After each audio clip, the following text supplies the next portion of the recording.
Previously on Funny Science Fiction. And when you come in the ring, bring a gun with you because you're going to need. He said, 2 steaks, please. We were having dinner. 2 steaks, please. He was just a great guy. Hello, and welcome to the Funny Science Fiction Podcast. This is the podcast where the Mandalorian earns extra money by killing our jokes. So our guest today is the awesome Lacey Gilleran. Welcome to the show, Lacey. Welcome. Hi, how's it going? Lacey. Awesome. We're so glad to have you here. Now, I, for one, am excited to have you on our show because you're the co-host of a couple other podcasts that I like to follow.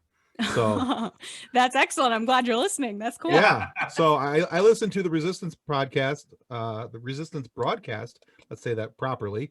The Resistance broadcast and the Mando fan show. So I also follow you on Twitter, and I've had some fun and conversations with you and talking about things. So guys, if you're not catching on already, she's kind of a mega Star Wars fan. That's right. That's right. I have found my people. There you go. Yes. All right. Hey.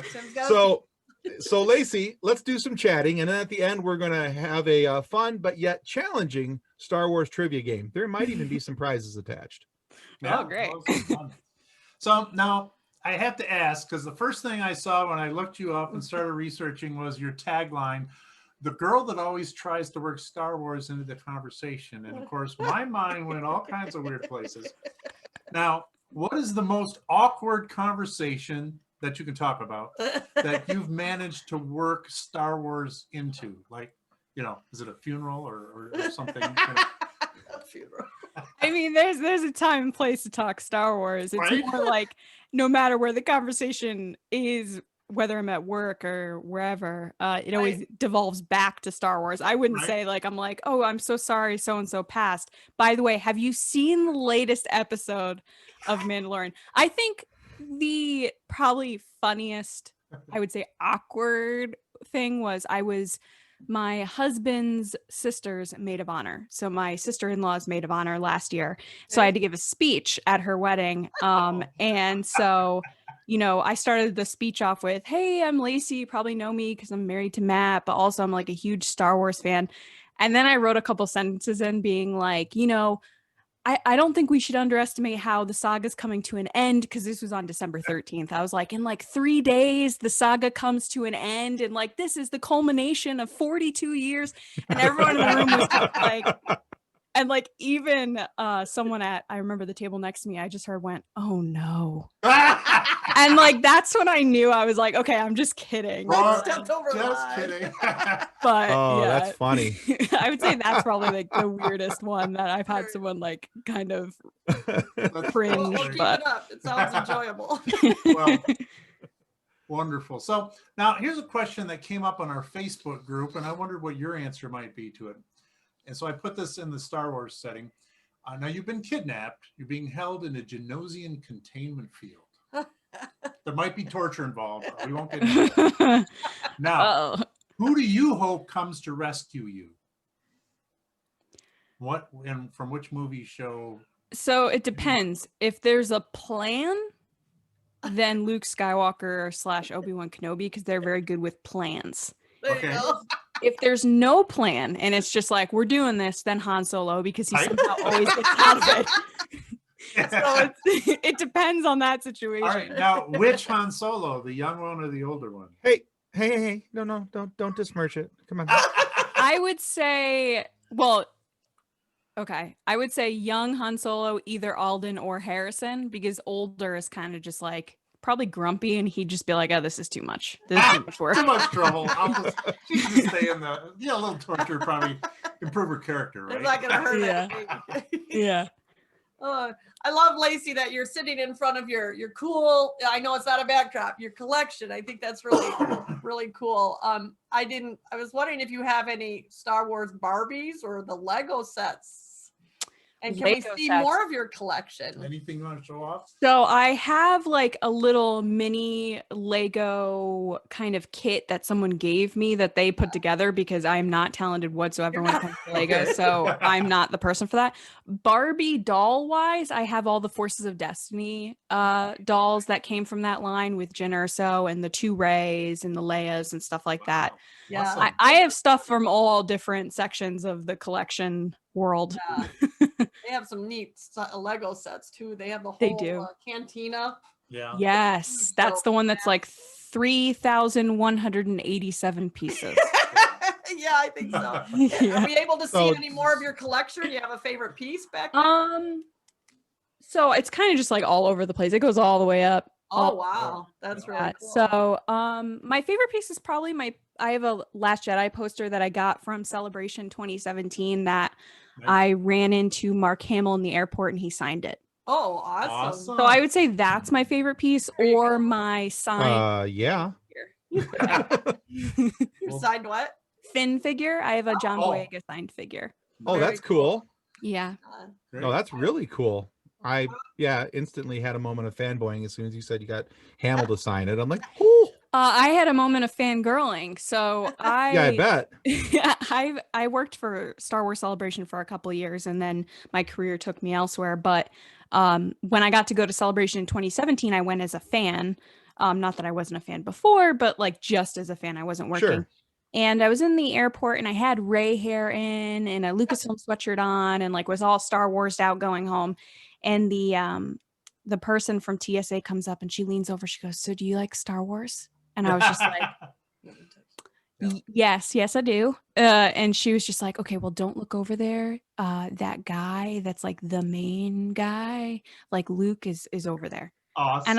And I look up, and then in the lane over is Mark Hamill like going through security, which is always funny seeing celebrities go through normal Right. things like the rest of us. So I look at her and I'm like, "You mean Mark Hamill?" And she goes, "Yeah, whatever, just don't say anything." And like walked away. Yeah. So naturally, from my experiences of working at Celebration, you have this moment of like, oh, I don't want to bother him. Like he's just living his life. There's a time and place, and this isn't it.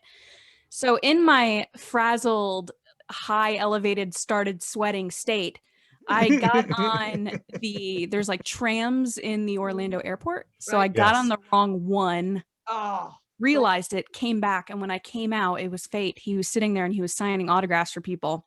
Oh, nice. And I was holding my poster because I didn't want it bent. So I was this crazy person that carried it onto Right? the plane. So I was holding it and I was like, okay, I have literally 5 seconds to decide what I'm doing here. And I was like, you know what? I'm going for it. So he's about to get up from the bench he's on. And I'm like, excuse me, I'm so sorry to bother you. Do you mind signing this? And he like looks up at me, and I have the Ray buns in and everything. And he just Oh. smiles and he goes, sure. oh, that's That's awesome. Sure, of course I will. And then he goes, do you have a pen? And then I went, Ah! and then he like reaches over to this little kid and takes his Sharpie and he goes, so who should I make it out to? And I'm like, Lacey, you could put whatever you want on it. I don't really care. Just to, like, and I'm like totally freaking out. The security guy's laughing at me. And then he's just like, okay, Lacey, no problem. And so he signs it. He gets up. He's so gracious. So nice. So nice. That's awesome. And I get up and I walk away and I'm holding it like this because I don't want to smudge. right. Awesome. So Yeah. I'm sweating and I'm shaking and I'm holding this poster like this is my life. And there's 2 like security people standing there and I'm like, hi, I'm looking for gate 7. I don't know if you know, but I just met Luke Skywalker. It's kind of I know. and the security people are looking at me like, all right. And they just kind of do one of these. And I look over and there's a big sign that's like gate 7. And I'm Yeah, just Yeah, like, it's like, oh, man. That's Yeah. funny. Oh, that happened. So Lacey, I noticed your Facebook page. I really enjoyed a few things on there. I enjoyed seeing Kermit the Frog. oh, Because I love Muppets. We talk about the Muppet Star Wars crossover. Connection. The connection, not the love connection or The rainbow connection, right? that Yeah. yeah. Kermit has. Saw you hugging a Wookiee, like at a movie or something. I also noticed you opening a very cool black box. Yes. And when you opened it, it had the Mandalorian cereal in it. Yep. Yeah. So me hugging Chewie was from the world premiere of The Rise of Skywalker last year in Hollywood. I got to go, which was really, really cool. It's like Cool. one of those things that you wish you could tell 6-year-old, 7-year-old Lacey, like, just wait. Someday Right. you're It gonna can happen. The black box, it's so funny. The black box, what's in it? What's in the So cool. box? That Yeah. was a neat presentation. Yeah. that was neat. It's it was a gift from General Mills with a really cool like mirror with a wanted poster Yeah, it was on it, and you beautiful. open it up. It's really cool. That was Nice. beautiful. So did you eat the cereal? So I haven't had that box, but I did buy several other Okay. boxes that I have had. That's No, I right. enjoyed it. has a I know some number- people had their thoughts, but I really liked it. Mine has a number 11 on it. Well, I so think they all have that, to be honest, all because have a mine has number the on there? same thing. Or are Yeah, they mine has different the ones? same. Because I know Star Wars has different cereals and has Darth Vader and C-3PO and different things on. Oh, yeah, no, Research it mine's is online. 11. Bunch Yeah. of cereal things. So I was wondering what the 11 stood for. Well, you might have the inside scoop. Do you have a different number on yours? No, I think mine's also 11. Really? Yeah. Well, that was kind of cool. I thought, hey, maybe they're making a bunch more. I thought you didn't. Hopefully. I thought you collected maybe more of the boxes or something. Or No, I'm not really a big cereal food collector, but I mean that alone I will collect because it's just so random and like Yeah. one of the Yeah, cool that's cool. things. yeah, it So was pretty neat. yeah. Yeah, that's cool. Nick bought that yesterday. I'm like, hey, I can put that in the show. It's pretty good. Yeah, it's not too bad. So Lacey, I have made no secret of it that I'm a huge Harrison Ford fan. You don't Now, say.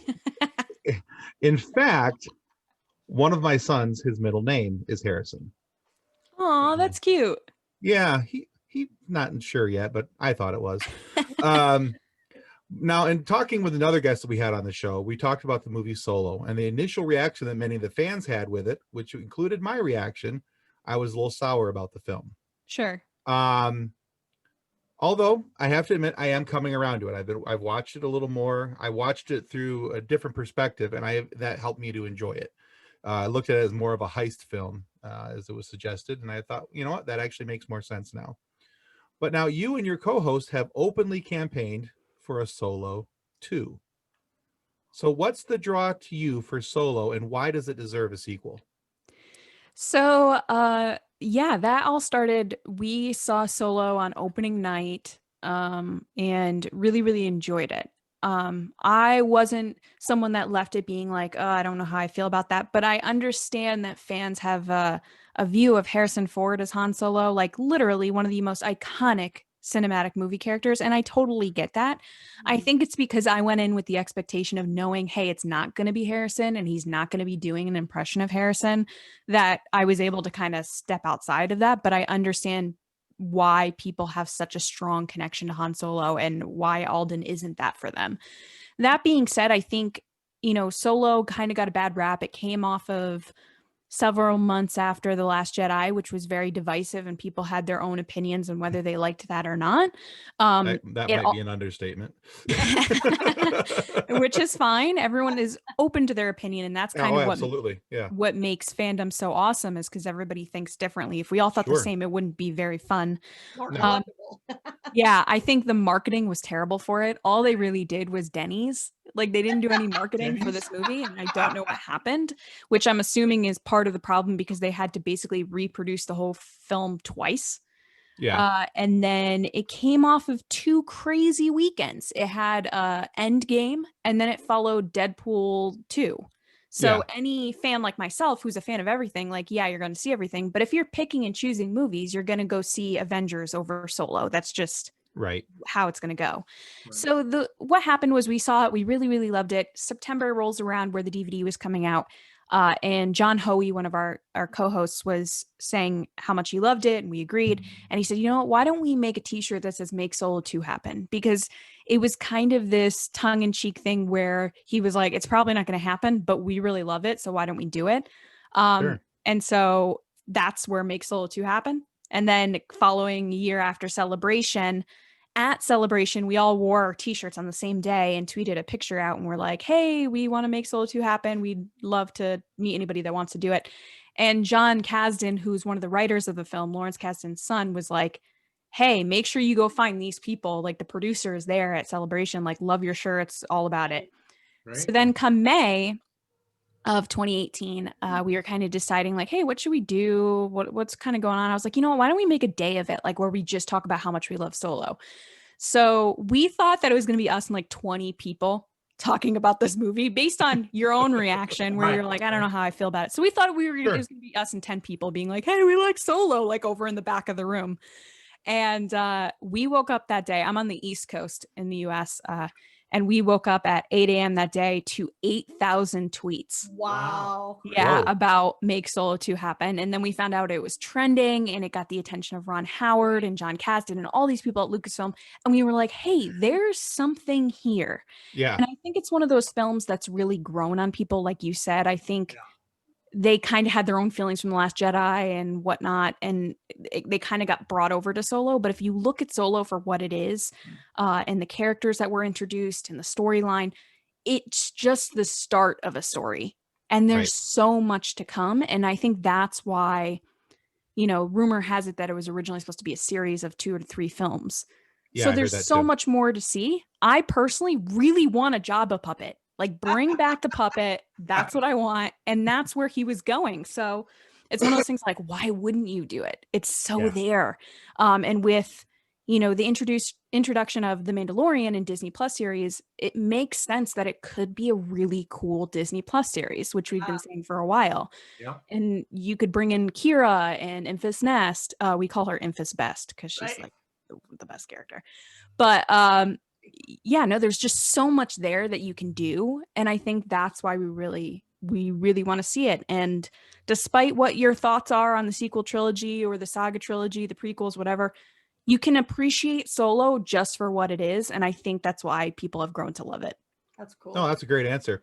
Now, as a side point, one of the Make Solo 2 happen posts that you guys have put out there, I had commented the thing that I want to see most out of this now, and part of the reason I struggled in the beginning, so I'll go with that first. The part of the reason why I struggled in the beginning is that because of the affinity for Harrison Ford. Yes. I had a hard time buying Alden as Han Solo because I've never seen Han Solo be that cheery, happy-go-lucky, positive. And to me, it was like the Boy Scouts version of Han Solo. He's like, we're gonna make it happen, yay! But everyone's got to start somewhere before they get jaded. Yeah, I get that. I get that now. But I walked into the movie thinking, especially what. Okay, so here's one of the little things that bugged me in the movie. He says, there's the infamous line's been in every Star Wars movie. I got a bad feeling about this. Right. And he sits there when they're getting ready to go on the Kessel Run. He goes, I got a really good feeling about this.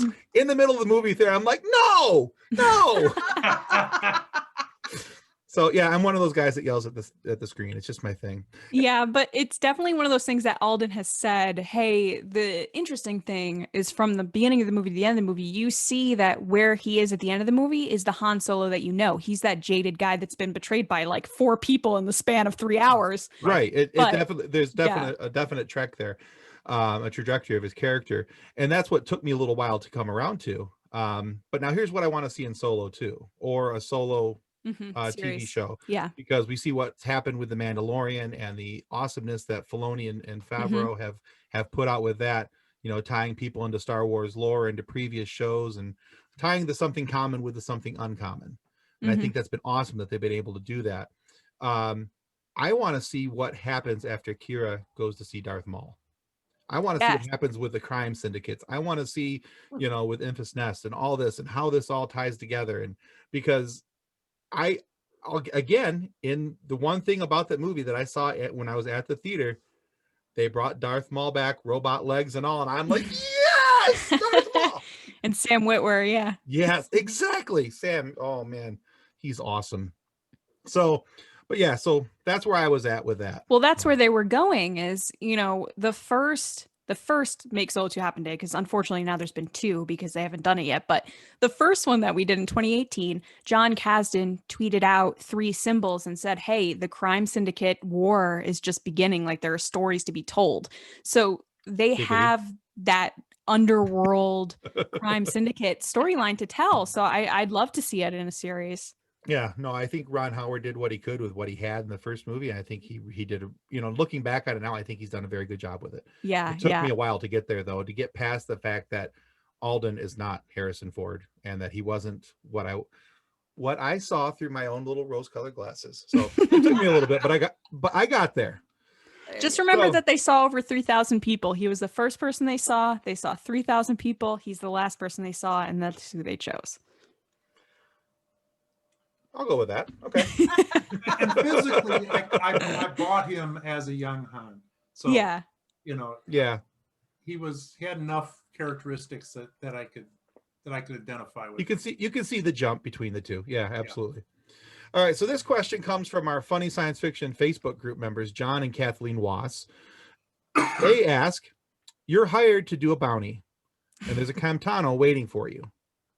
Now, for those who are listening who don't understand what a Camtano is, now if you think about the Mandalorian, when Grief Kargo offers Mando the ice cream maker of Beskar, if he retrieves the child, that's what the Camtano is. So they want to know, Lacey, what awaits you in your Camtano? Probably Baby Yoda toys, which is now Grogu. Grogu toys. Yorkshire tea. I drink it nonstop, and Okay. Kraft macaroni and cheese. Right? So Yorkshire and My Kraft- cell phone, probably. There you That's the go. other important thing. she's available for sponsorships, Kraft. Yeah. Just letting you know. Kraft, are you listening? So, all right. So now, if you see what Lacey posts on social media and by her last answer, it's pretty obvious that she loves The Mandalorian. I do. I would say obsessed, but that just sounds all judgy. Yeah, don't touch it. You can say it's okay. Probably okay. even an understatement. That's okay. I'm a little obsessed myself right now. Yeah. I have been absolutely floored by what they've done this season. I loved it last season. I'm even more impressed with it this season.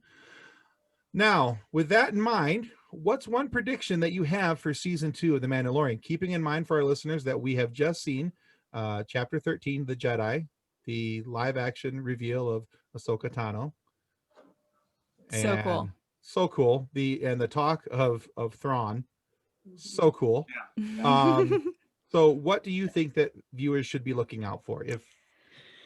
So I think the big point that's giving me anxiety is the upcoming, conversation / fight between Moff Gideon and the Mandalorian. I think that staff that he got of Beskar is so that he can fight the Darksaber, because otherwise he wouldn't have anything that would kind of evenly set him against Moff Gideon. I think sadly we're going to end this season with Moff Gideon having baby Grogu. I think he's going to get him. And then that's going to set it up to season 3 of he's got to get him back. That'll be the cliffhanger. Yeah. I just hope, based on the information we learned from chapter, what are we on now? 16, 13, 12. So chapter 12, he doesn't do terrible things like drain his blood and stuff, which we Right. learned Well, yeah, that's what they were because doing. what was at the end of chapter 11, they ended with Moff Gideon standing there with what looked to be Dark troopers. Yep. a whole row of dark troopers that were supposedly with midichlorian blood running through them. So Yeah, so Giancarlo Esposito did a recent interview with EW where he let it slip that they are dark troopers.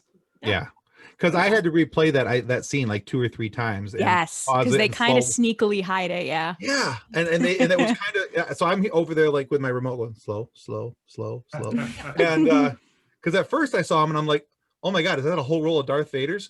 Please, I've been a good boy. But no, it was not to be had. But Dark Troopers would be really cool too, though. So It would be. It's scary though. yeah. So no, I think that's a good prediction. I think that's something very realistic as to what could happen. I'm still interested to see what's going to happen with Boba / possibly Rex, but I'm leaning to the fact it's more likely Boba. But- Right. They kind of So- just let you see him, and then they were like, he doesn't matter. He's over here. And Yeah. you're like, okay, but what about they're like, don't worry about You it. didn't see that. Yeah. It's just a thing. It's happening. Here's his armor. Tease. So Yeah. yeah. Very good. Cool beans. Well, great. Well, guess what time it is? It's trivia time. Oh, So we're geez. gonna subject our guests to a little trivia contest, and the theme this week is Star Wars actors in other roles. Yeah, nothing Right. too easy here. So, but now it's multiple choice, so we do give you a little help there. Now, Nice. if you get 3 correct, we'll send you one of our Red Shirt Widows and Orphans mug. Oh, how nice. Isn't that nice? If you get all 5 correct, I'm going to go ahead and send you my book autographed. Custodians Oh, that's a cool prize. Yeah, those who boldly go to clean up after those that boldly just went. Now, there is a fail mode, and if you hit failure, which is less than 3 right, we're going to make a meme out of your head. Oh, Not your no. literal head. Picture your head. Okay. But only Put if you in a agree. funny meme and feature you on our Facebook. So, do you Yep. agree to those terms? Up for the challenge? Sure, why not? All right. I got nothing to lose. Right? There you go. This is a hard one, so. You know, you'd be surprised how many people actually respond with that. Most people are like, oh, you can put me on a meme? I win. Okay. Yeah. All right. So here's our first question. Sir Alec Guinness was nominated for an Academy Award for Best Supporting Actor for his role as Obi-Wan Kenobi in Star Wars, of course, in 1977. But he didn't win.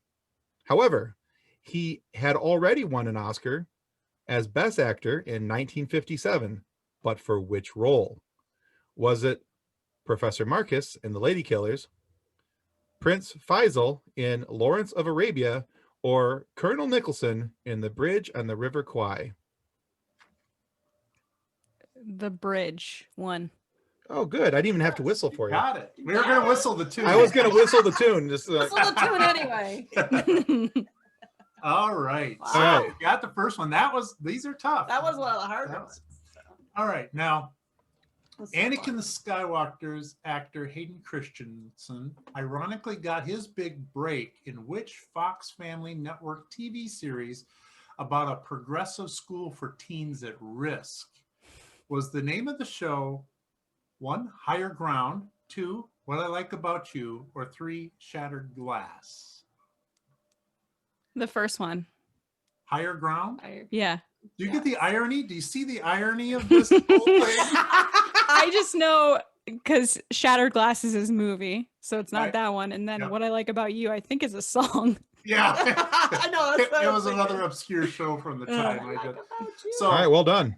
this lesson might have saved his life if he'd actually listened That's at great. that Mm, school. The Right? high ground. Higher Ground. We were worried this might be too difficult of a quiz, but you're doing great. You're doing great. So you got 2 of them right.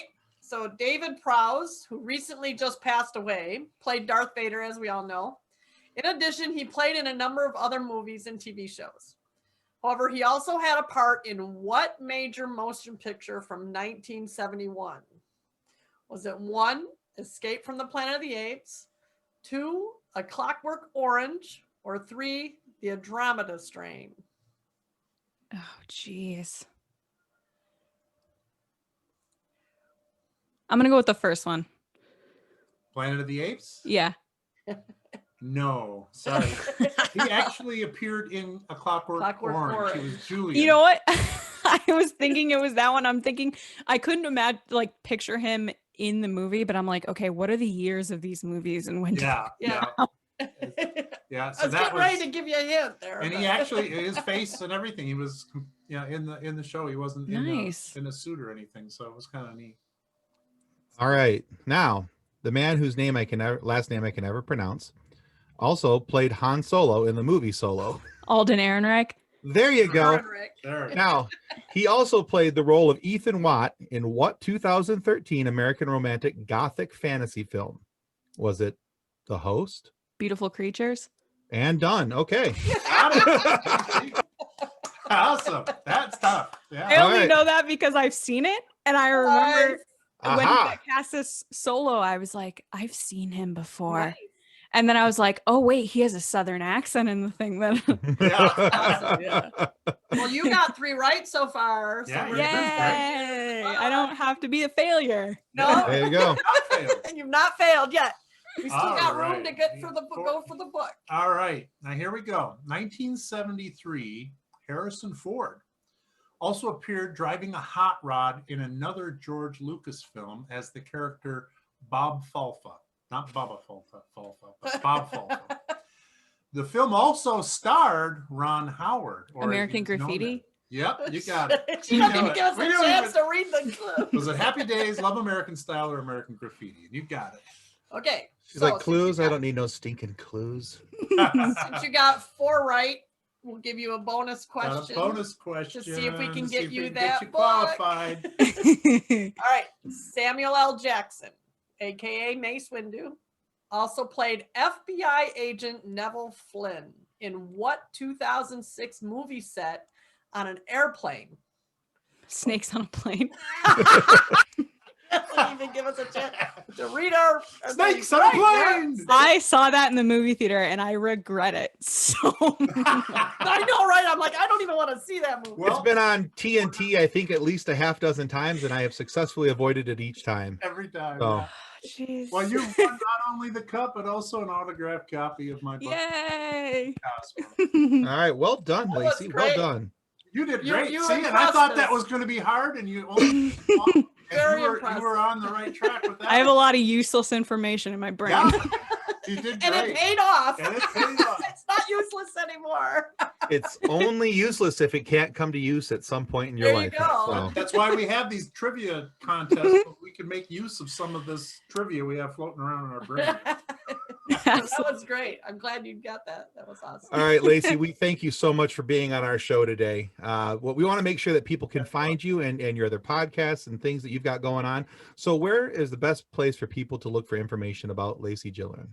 So people can find me on Twitter and Instagram at Lacey Gilleran, and then you can find me Monday and Thursdays on the Resistance broadcast, my Star Wars podcast for StarWarsNewsNet.com. That's at RBATSWNN on Twitter. And then on Fridays, as long as the season goes, we're doing the Mando fan show. Nice. All right, cool. Well, we'll make sure we'll put all that information in the description when we post this Awesome. episode. So Thank that way you. everybody can find all your work. Great. Yep. Subscribing is the single most important thing you can do to ensure that we get more amazing guests like Lacey and funny moments you can listen to. Please subscribe. Please check out Lacey's work as well. And always feel free to contact us where it all began on our Facebook group, Funny Science Fiction. Now, remember, if you're not happy with our show's content, all you have to do is let us know. We'll be happy to pelt the offending member with homemade tribbles for 15 minutes per complaint. Happily. Happily. Now, our Happily. ending quote this week comes from Arthur C. Clarke. Science fiction is something that could happen, but usually you wouldn't want it to. Fantasy is something that couldn't happen, though you often wish that it could. So thanks again, Lacey. You've been Bye, a wonderful Lacey. guest. We've had a blast. Thank you so Of course. Thank you so much for having me. This was so much fun. I Yeah. really Great. So nice Glad to meet enjoyed you. it. Nice to meet you. Goodbye, everybody. Bye. By the way, it would be illogical if we failed to mention our charity, the Red Shirt Widows and Orphans Fund, because as we all know, in episode 27, just 7 minutes and 43 seconds into the show, a red-shirted Starship crew member will most likely not survive the Spider-Barkley syndrome and begin to devolve into another creature. But thanks to the Red Shirt Widows and Orphans Fund, the Red Shirt families won't be left destitute. Please remember our fictional charity, Red Shirt Widows and Orphans Fund, is connected to a very real charity. And your purchase of Red Shirt Widows and Orphans Fund merchandise allows us to donate 100% of its profits of the sold merchandise to the awesome folks over at Wish Upon a Teen. They help kids have a more comfortable stay in hospitals when their stay becomes more extended. Let's not forget to help our neighbors in this time of need. On behalf of the rest of the hosts of Funny Science Fiction, we'd like to thank you for listening to this episode. If you'd like to be a guest on one of our future episodes, please contact us by means of our Facebook group, Funny Science Fiction. You can find us on Twitter or Instagram using the handle @FunnySci-Fi, or you can go to DraytonAllen.com and click the Contact Me link at the bottom of the page. Thanks again. Hope you enjoyed the episode. Copyright 2020 by Drayton Allen. Original music by Jordan Michaels. Reference to any specific product or entity mentioned in this podcast does not constitute an endorsement or recommendation of or by Funny Science Fiction or its sponsors. The views expressed by guests are their own, and their appearance on the program does not imply an endorsement of them or any entity they represent. If you have questions about this disclaimer, please contact us via email at drakenallen@drakenallen.com.